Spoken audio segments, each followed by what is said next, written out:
Hi, my name is Daquan Ball, and I will be doing my Doodle Links presentation over the life and works of Samuel Beckett. Samuel Beckett was a famous Irish novelist.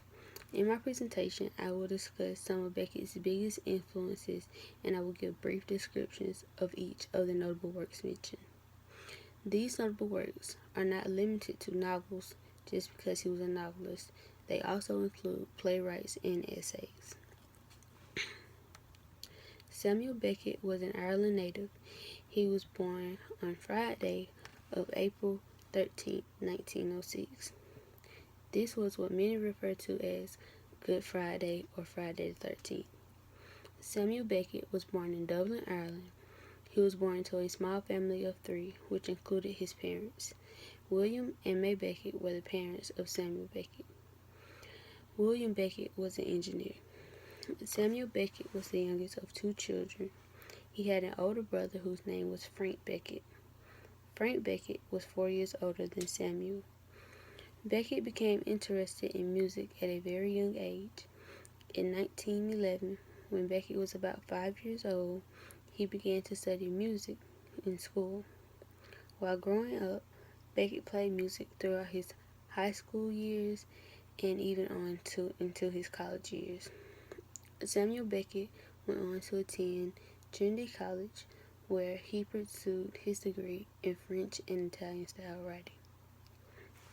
After graduating from Trinity College with his bachelor's degree in literature in 1927, Beckett became a lecturer at Campbell College for a few years. He later returned to Trinity College, where he continued to lecture. While teaching, Beckett met James Joyce.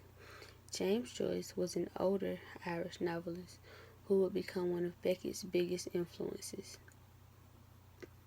Beckett went on to assist James Joyce with some of his writings.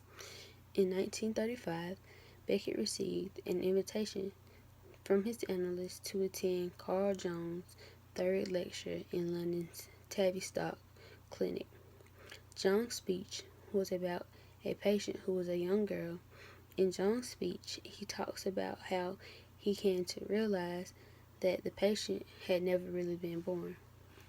This lecture will alter Beckett's writing style and thinking style, and this speech will stay with him for many years to come.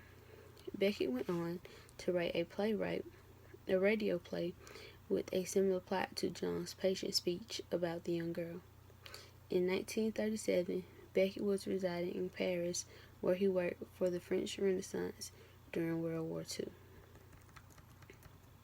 Beckett wrote in both French and English, but he chose to write in French more than English. Beckett explained that his choice to write in French rather than English was because he could express himself without focusing on grammar errors and style. Beckett's style of writing focused more on the emotional and physiological response from his readers rather than their intellectual response.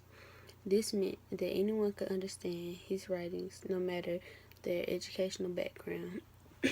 Beckett was an unconventional writer because he tended to go against the grid and didn't follow traditional writing styles. Beckett focused more on perfecting his own personal style of writing instead of the traditional style of writing. In all of his writings, he showed a resistance to representational art in favor of the art endeavors to produce its own sympathetic effects. Beckett's essays, plays, and novels played on the reader's sensibilities and consciousness. Beckett also plays on the reader's psyches and shapes how the reader sees the world. Beckett would become known as the father of the postmodernism movement. Even though Beckett was a well-known novelist, his most notable works and most infamous works were plays. One of his most infamous writings was Waiting on the Goddess. This play was a tragic comedy about two souls. The two souls hung by a tree were waiting for the arrival of the goddess, However, the God never came for the two souls. It was said that this play was composed from conversations shared between Beckett and his wife, Susan Domsnell. This play included joke cracking and smack talking about tenderness, anger, stupidity, and hope. Some other notable works by Beckett included novels like Molly, Malone, and The Unnameable. These novels confused the reader because the reader was unsure about who was speaking because all of the narrators began to resemble each other. Another notable writing was Watt, a novel Beckett wrote in English. Watt contained characters that were able to shapeshift. This meant they could change their appearance. The last notable work that I would mention of Beckett's was a play called The End Games. This play was about the memories of four deceased characters. In 1961, Samuel Beckett married his lover, Susan Dushvac Domsnell. Susan Domsnell was a renowned tennis player. They were married for 28 years. Later in life, Beckett would receive the Nobel Peace Prize in Literature. Beckett would continue to write plays and novels while residing in a nursing home. On December 2nd, 1989, Samuel Beckett died of emphysema in a nursing home. He was 83 years old. This concludes my presentation on the life and the works of Samuel Beckett. I would like to thank you guys for your time and for listening to my presentation.